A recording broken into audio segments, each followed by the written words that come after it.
Assalamualaikum warahmatullahi wabarakatuh. Waalaikumsalam warahmatullahi wabarakatuh. Selamat datang kembali di Siniar Pendidikan Bahasa dan Sastra Indonesia Fakultas Bahasa Pendidikan Bahasa dan Sastra. Bersama saya Rohmat, mahasiswa Pendidikan Bahasa dan Sastra Indonesia. Saya tidak sendiri karena di sini sudah ditemani oleh para narasumber yang luar biasa. Bersama saya sudah hadir Teh Intan Karunia Dewi. Ada juga Ibu Dr. Anda Lilis Sulistiani MPD. Selamat siang. Ada juga Dr. Anda Nunung Sitaresmi MPD, Ibu. Selamat siang, Assalamualaikum. Waalaikumsalam. Ada juga Profesor Dr. Isah Cahyani MPD. Selamat jumpa lagi. Jumpa lagi, Ibu. Jumpa Apa kabar? lagi. Baik. Ada juga narasumber yang luar biasa karena kita undang jauh-jauh langsung dari Lembang. Ada Ibu Iim Rohimah. Assalamualaikum. Waalaikumsalam. Kali ini kami akan membersamai para penonton yang hadir untuk membahas sebuah isu penting perihal literasi dengan metode yang sangat unik, yaitu Basicity. Namun sebelum itu izinkan saya untuk membuka dengan sebuah pantun. Jadi nanti bilang cakep ya Ibu, mohon izin. Boleh. Ke Sumedang membeli Gucci. Cakep. Gucci bercorak berkualitas tinggi. Cakep. Selamat datang di Siniar Basicity. Jelajahi asik dunia literasi. Para penonton yang luar biasa, pada saat ini kita tentu sudah mengetahui apa itu literasi. Namun tentu banyak perspektif atau pandangan lain terhadap literasi itu sendiri. Oleh karena itu, kita akan membedah terlebih dahulu apa sih makna literasi. Kita akan mulai dari narasumber pertama. Jadi untuk Ibu Lilis, bagaimana sih Ibu mendefinisikan literasi itu sendiri, Ibu? Iya. Terima kasih Ar-Rahmat untuk kesempatan pertama. Kalau menurut saya, literasi itu merupakan kemampuan untuk mengekspresikan diri dari si anak, kemudian memahami, menggunakan melalui bahasa, baik itu secara lisan maupun tulisan.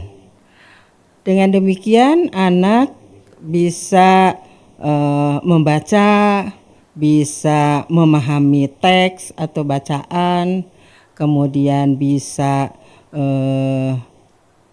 mengekspresikan melalui bahasanya sehingga mereka tentunya bisa berbicara dengan baik. Betul. Mungkin itu. Luar biasa. Jadi intinya adalah literasi ternyata tidak sekadar untuk orang-orang dewasa ya Ibu. Ya, tetapi betul. anak usia dini yang masih kecil pun harus sudah dibekali dengan keterampilan atau pengembangan literasi yang baik.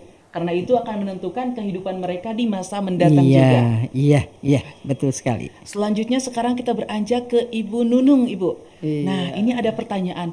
Karena kalau kita berbicara perihal anak usia dini, tentu tidak lepas dari tanggung jawab orang tuanya, Ibu. Jadi, bagaimana sih peran orang tua dalam mengembangkan literasi pada anak usia dini itu sendiri, Ibu? Baiklah, terima kasih Ar-Rahmat. Wah, pertanyaan yang sangat menggebu ya. Ya, memang ya literasi dini ya, literasi dini itu kan sangat penting. Mengapa peran orang tua itu sangat diperlukan ya di sini? Sangat penting tentunya ya untuk anak usia dini karena si orang tua itu merupakan model utama.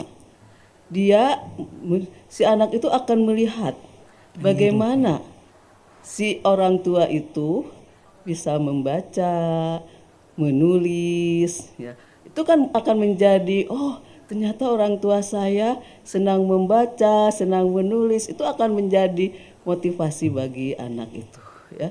Dan juga tentunya ya bukan sekedar melihat model, tapi kita juga sebagai orang tua bisa menyediakan sarana, ya, sarana.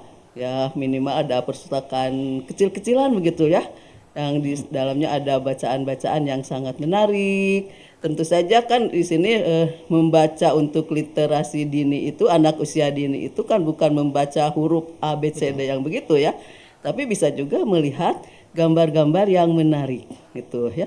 Mereka dengan melihat gambar-gambar yang menarik itu akan tertarik untuk membaca ya.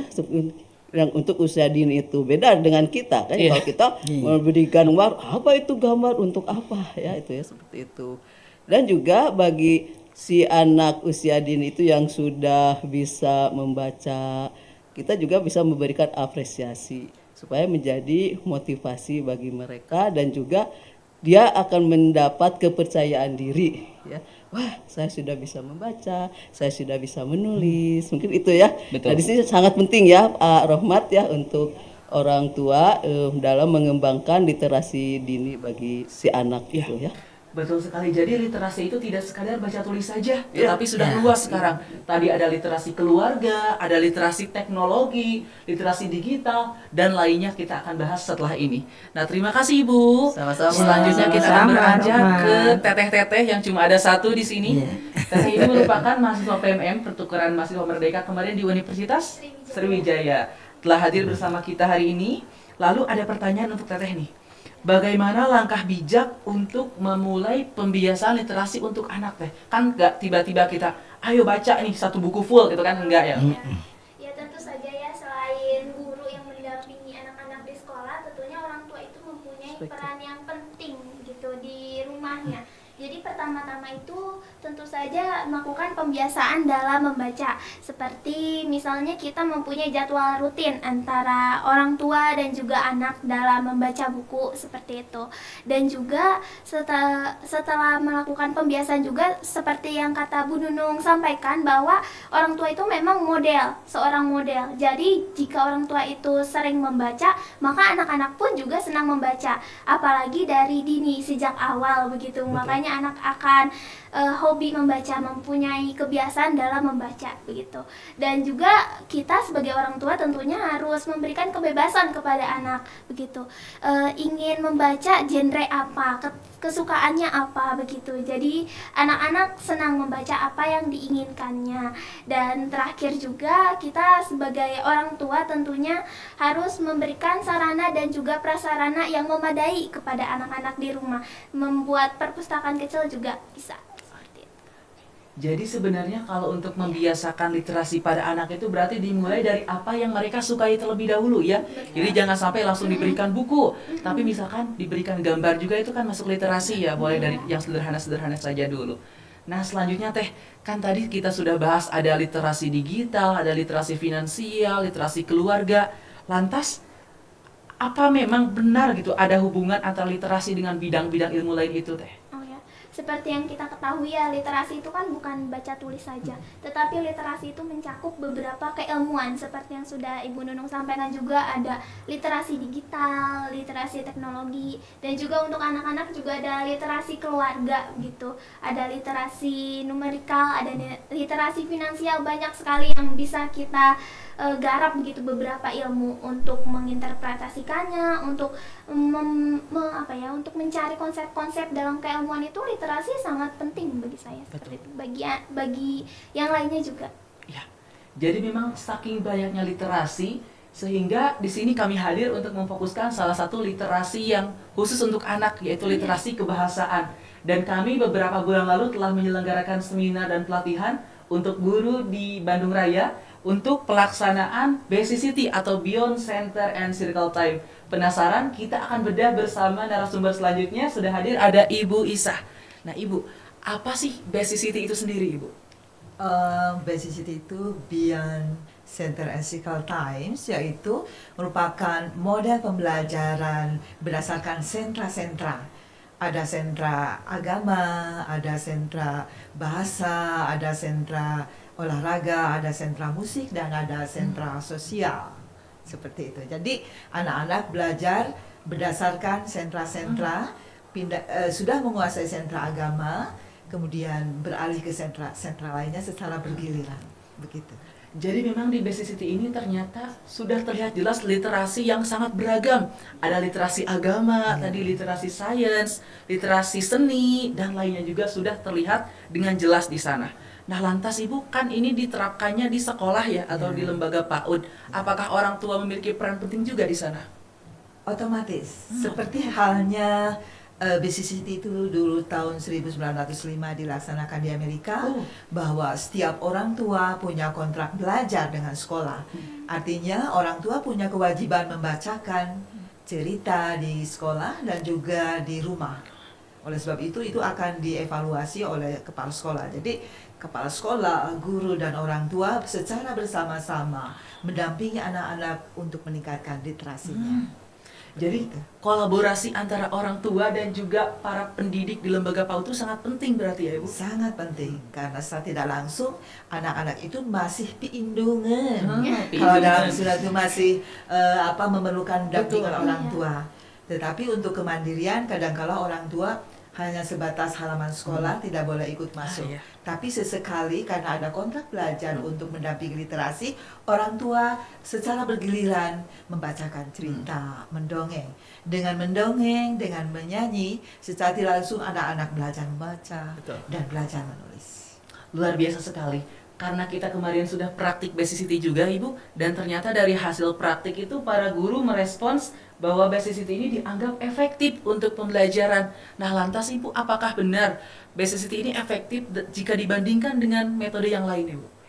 Tampaknya seperti itu, karena di dalam BCCT anak-anak belajar bermain berkelompok, berpindah dari sentra satu ke sentra yang lain. Kemudian juga mereka belajar mengelola emosi, belajar bersabar, kemudian juga mereka belajar saling menghargai.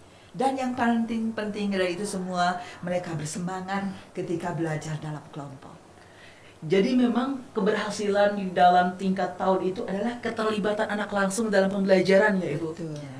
Jadi konsep student center itu benar-benar ditemukan di BCCT ternyata. Betul. Oke Ibu, Di terima mana kasih. anak akan memperlihatkan kemampuan literasi, peningkatan yang sangat melejit terutama dalam bidang pengetahuan, kosakata, bermain peran, kemudian juga dalam kontak sosial emosional dengan teman-temannya dan juga saling berbagi. Baik, luar biasa sekali. Jadi sudah sangat jelas ya, BCCT itu adalah Beyond Center and Circle Time. Jadi pembelajaran berbasis sentra-sentra, di mana setiap sentranya itu ada sentra agama, sains, sentra sosial, sentra seni, dan lainnya banyak sekali disesuaikan dengan kebutuhan ya Ibu biasanya. Betul. Dan selanjutnya kita akan menggali nih langsung praktik dari lapangan. Ibu Iin telah hadir, seorang pendidik di Lembang, di PAUD Sekarwangi Firdaus Ibu. Nah sudah hadir bersama kita, luar biasa. Jika dalam praktiknya Ibu kan kalau kita berbicara teori tadi sudah Ibu, sekarang praktiknya di lapangan. Dan menurut Ibu, apakah ada Ibu tantangan atau hambatan yang dirasakan ketika mengimplementasikan BCCT itu sendiri? Banyak Kak, Banyak. banyak terutama sarana prasarana kan membutuhkan sarana yang luas agar kelengkapan gitu itu sendiri, terutama gurunya sendiri pun Kak butuh pelatihan ya untuk menerapkan BCCT tersebut. Kebetulan baru saya sendiri, jadi yang lain juga membutuhkan pelatihan karena bukan saya saja kan, harus semua sudah bisa, juga keterlibatan orang tua karena di kampung terus terang ya, saya di kampung orang tuanya belum sepenuhnya mengerti gitu. Jadi hambatannya masih banyak. Jadi yang disoroti oleh Ibu I sendiri tadi ada sarana prasarana, Ya. ada guru ternyata butuh pelatihan, dan ini sudah dilaksanakan oleh tim pengabdian kepada masyarakat kemarin. Kita melaksanakan pelatihan dan workshop untuk 48 pendidik di Bandung Raya yang tersebar, luar biasa sudah terlaksana, alhamdulillah. Dan keterlibatan orang tua juga masih menjadi kendala dan hambatan. Sudah cukup, alhamdulillah. Tidak terasa sudah berapa menit tadi, serasa masih 5 menit ya. Karena sangat seru obrolan kita pada hari ini. Oleh karena itu saya Rohmat sebagai moderator pamit undur diri. Namun sebelum itu saya ingin pantun lagi, tapi sangat singkat ini mah. Nanti bilang cakep juga. Siap. Di Pulau Irian ada cendrawasih. Cakep. Cukup sekian dan terima kasih. Wassalamualaikum Warahmatullahi wabarakatuh.